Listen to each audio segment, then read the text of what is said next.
The renowned Stoic philosopher Epictetus once imparted this wisdom. Surround yourself only with individuals who inspire you, whose presence brings out your best. You may be familiar with the adage that suggests you become the average of the 5 people you spend the most time with. Today, we'll delve into this concept from a Stoic perspective, exploring 7 types of individuals who have the potential to impede your progress in Stoic philosophy.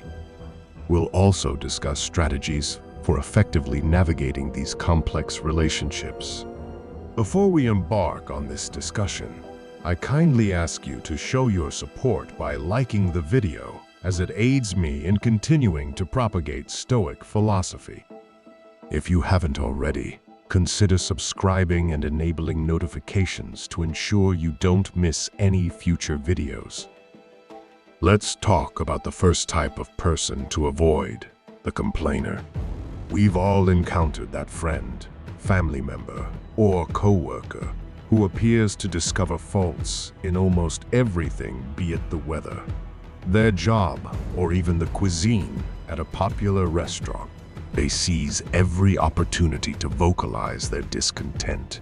Now, you might be wondering, why should I be concerned? I can simply ignore them. However, that's often easier said than done. Prolonged exposure to such negativity can take a toll on your mental well-being, akin to a leaky faucet, gradually depleting your reserve of emotional energy. Stoicism, with its emphasis on seeking actionable solutions instead of fixating on problems, offers guidance in dealing with complainers. Consider a scenario where you're collaborating on a project with someone who incessantly complains. Each meeting becomes an exhausting ordeal of grievances, devoid of constructive dialogue. This not only affects the team's morale, but also derails your efforts to find practical solutions. Over time, you might find yourself increasingly disheartened, not only about the project, but possibly about life in general. So how can Stoicism help us manage interactions with a complainer? There are several strategies to consider. First, if possible, limit your exposure to this individual. However, if that's not feasible, perhaps due to them being a family member or colleague, your second option is to mentally distance yourself during their complaints. Regard their grievances as passing storms, loud and unsettling, but ultimately transient and powerless against the unwavering mountain that is your inner tranquility. Your third option is to redirect the conversation toward potential solutions or introduce a more constructive topic. To quote Marcus Aurelius, "You have power over your mind, not outside events." Realize this, and you will find strength. This timeless Stoic wisdom encourages us to safeguard our mental peace vigilantly, ensuring that the negativity emanating from chronic complainers doesn't divert us from our Stoic path of resilience and virtue. Let's move on to the second type of people to avoid, the drama magnet. Picture yourself navigating the waters of life. Your journey is akin to a ship sailing through calm seas. However, along the way, you encounter a whirlpool known as the drama magnet. This individual appears to attract an endless series of crises, conflicts, or controversies. Much like a whirlpool, they possess the unsettling ability to draw you into their chaotic vortex. Initially, you might be drawn to the drama magnet's energy, possibly mistaking it for passion or excitement. Soon enough, you realize that being in their proximity is akin to steering a ship through a relentless storm, exhausting and perilous. What makes dealing with drama magnets particularly challenging is that their crises often feel like your own, and their chaos can be infectious. You might even find yourself embroiled in conflicts that you initially had no part in. Let's illustrate this with an example. You have a friend who frequently falls out with others in your social circle. Today, they're not on speaking terms with Sarah, and tomorrow, it's Tom. Your friend comes to you, seeking advice, but you notice that this cycle never seems to end. Suddenly, you find yourself at odds with Sarah or Tom because you attempted to intervene. In such situations, employing a strategy known as reflective listening can be beneficial. Instead of offering advice or taking sides, reflect their words back to them. For instance, if they express, "I can't believe Sarah said that about me," you can respond, "So, you're feeling betrayed by Sarah's words." This technique allows you to provide emotional support without becoming entangled in the drama. Another approach, which may sound counterintuitive, is to become selectively unavailable. Stoicism reminds us to highly value our time, and sometimes this means being unavailable for other people's recurring crises, especially if they remain unresolved.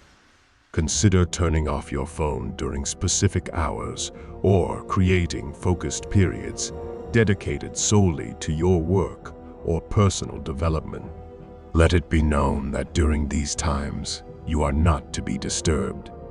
In paraphrasing Seneca, true happiness is to enjoy the present without anxious dependence upon the future. This mindset can prove especially helpful when dealing with trauma magnets. Instead of anxiously anticipating the next crisis, concentrate on the present moment where you have control. Enjoy your life and refuse to let it be disrupted by someone else's drama. Make it a point to steer your ship calmly, avoiding the whirlpools that threaten your voyage toward personal growth and tranquility. Let's explore the third type of people to avoid: the naysayer. Imagine yourself as an artist, passionately painting a canvas where each brushstroke adds color, depth, and life to your creative vision. Now, enter the naysayer. They step into your studio, glance at your work, and immediately begin to critique it.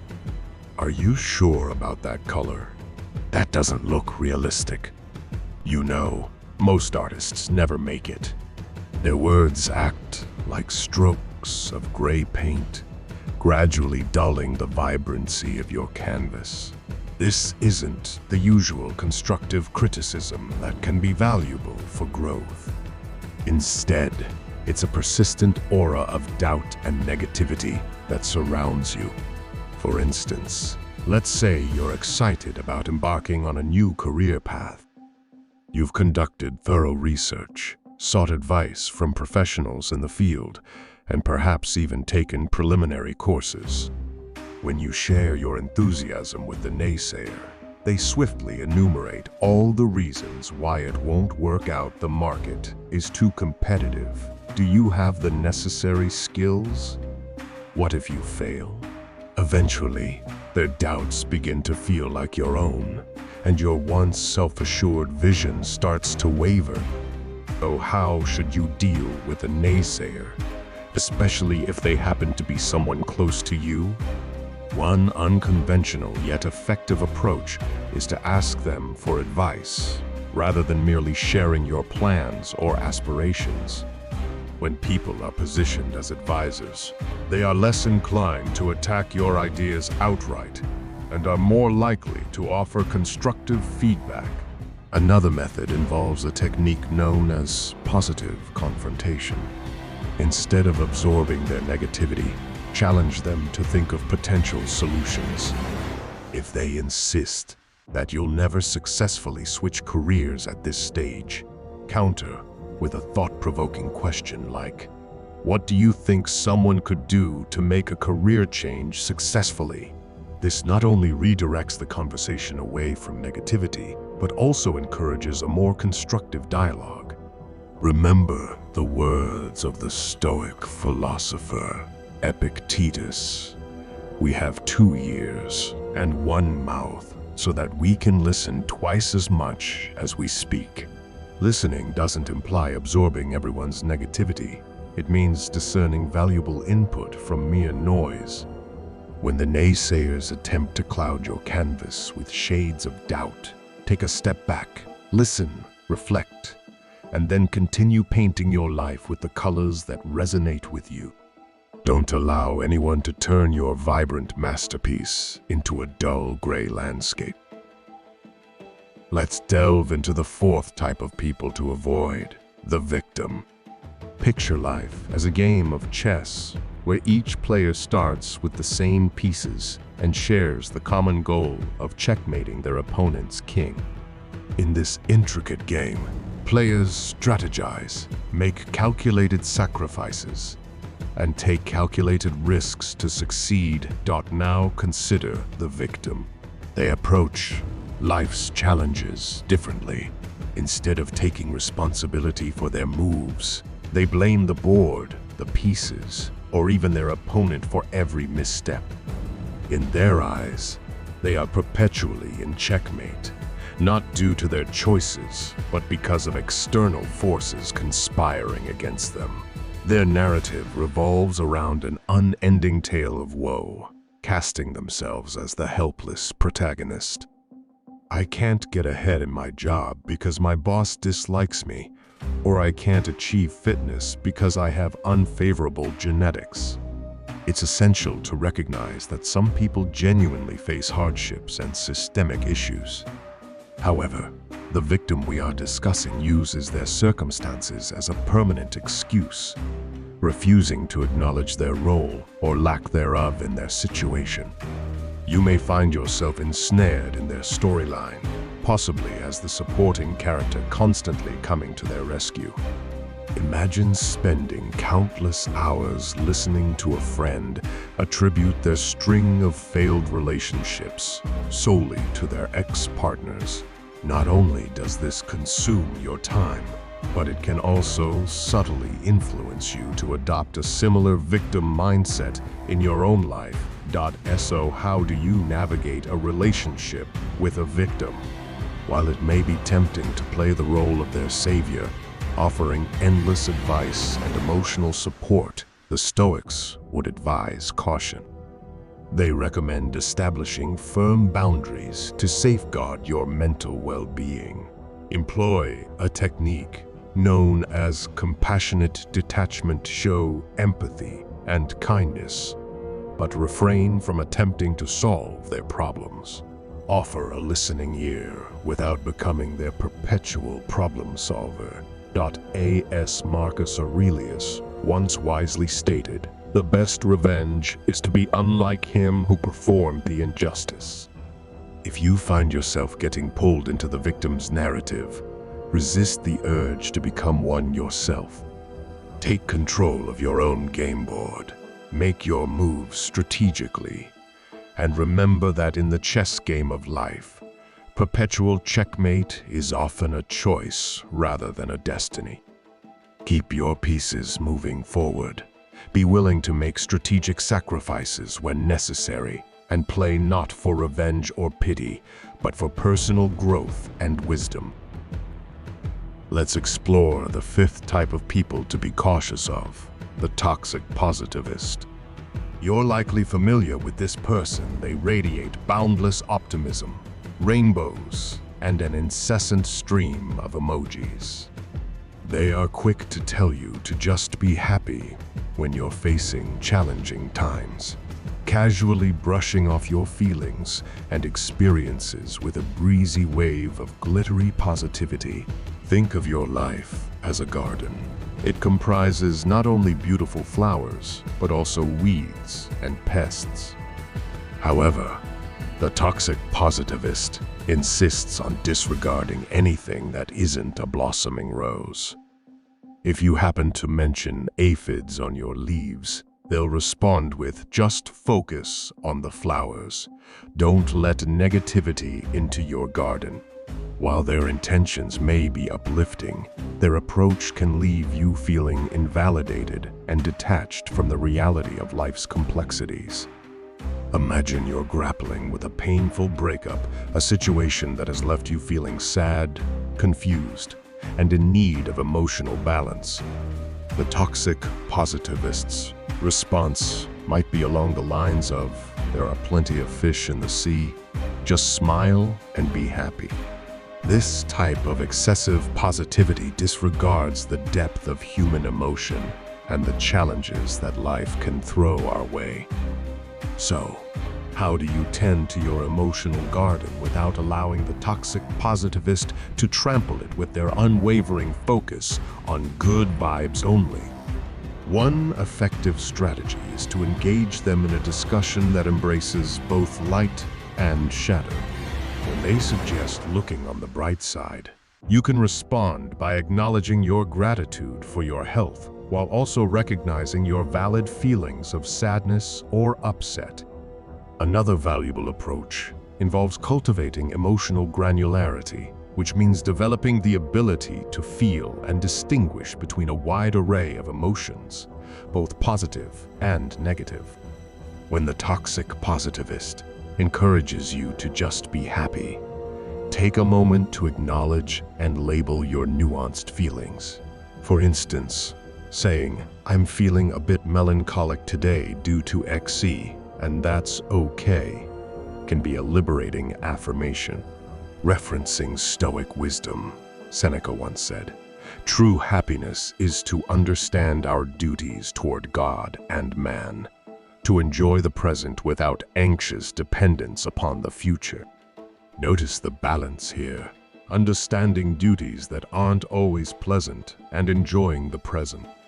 A Stoic approach doesn't involve fixating solely on the positive or the negative. It's about embracing life's multifaceted nature with equanimity. So, the next time the toxic positivist showers confetti on your carefully tended garden, take a step back. Remember that a garden thrives when it receives both sunshine and rain. Embrace your entire emotional spectrum and continue nurturing your garden with the richness and complexity it truly deserves. Let's explore the sixth type of person to be cautious of, the manipulator.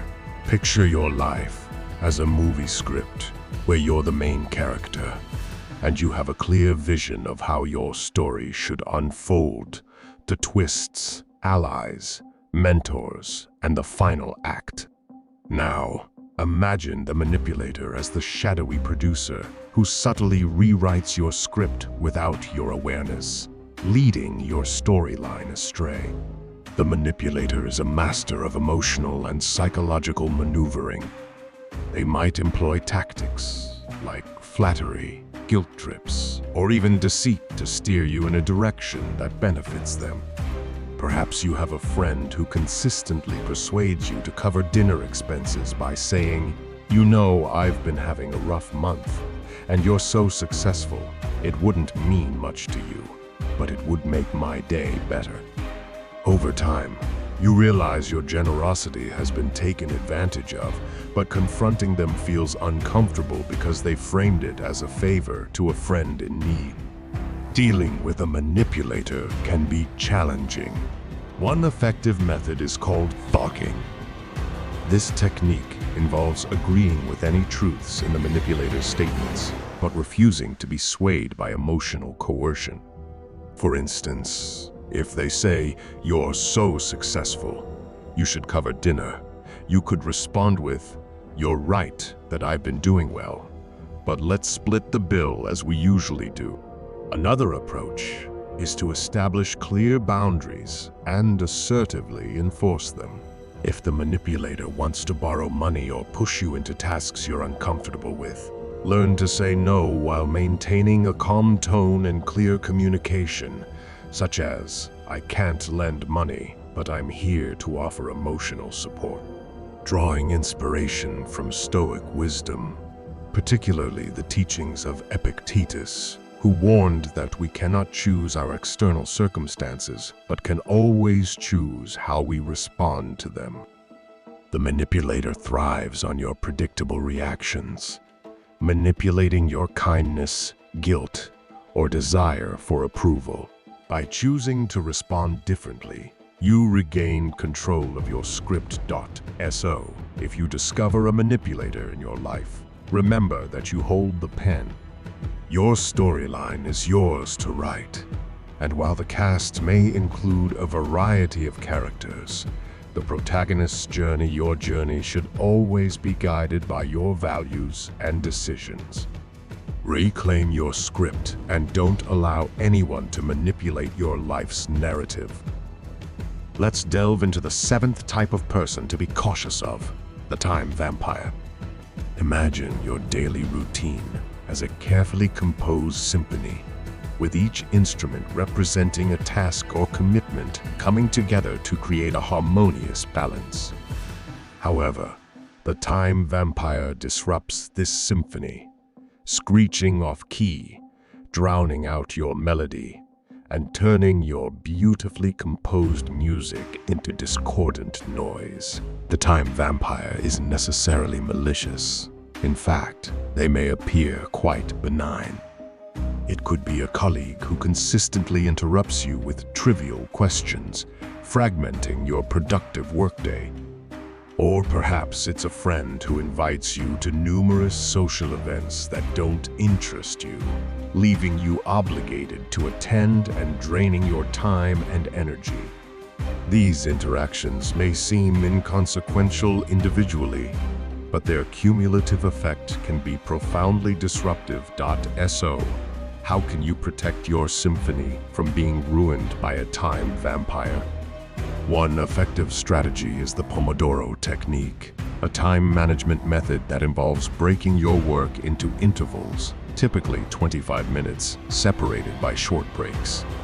During these intervals, make it clear that you are not to be disturbed, setting a boundary to safeguard your most productive times from being eroded. When dealing with a social time vampire, remember that saying no is not only acceptable but essential for your well-being. Instead of offering elaborate excuses, a simple "I appreciate the invite, but I can't make it" suffices. Declining an invitation is not a rejection of the person. It is an affirmation of your own needs and priorities. A.S. Seneca wisely stated, "Life, if well lived, is long enough."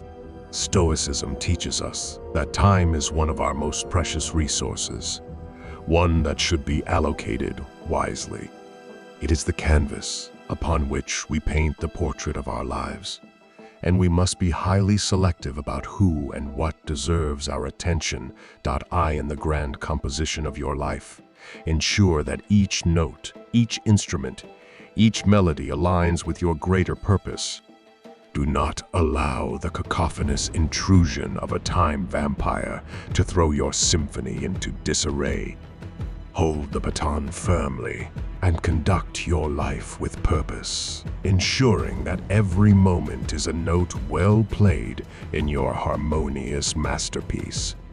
Let us now conclude our exploration of the characters who have the potential to disrupt our journey towards Stoic resilience and wisdom.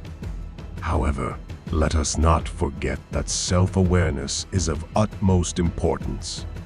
It is relatively straightforward to identify these personality types in others, but the more challenging yet enlightening task is to turn our gaze inward. Have you, perhaps unintentionally, assumed one of these roles in someone else's life? Remember that Stoicism is not solely about navigating the external world, but also about comprehending and enhancing ourselves. If today's discussion has triggered a realization, an epiphany, or even a moment of introspection, I would greatly appreciate hearing from you in the comments section. Please share your thoughts and experiences, as engaging in a dialogue can be enriching for all of us. Until we meet again, may your choices align with your virtues. May your actions mirror your wisdom. And may your life be the masterpiece you are destined to create.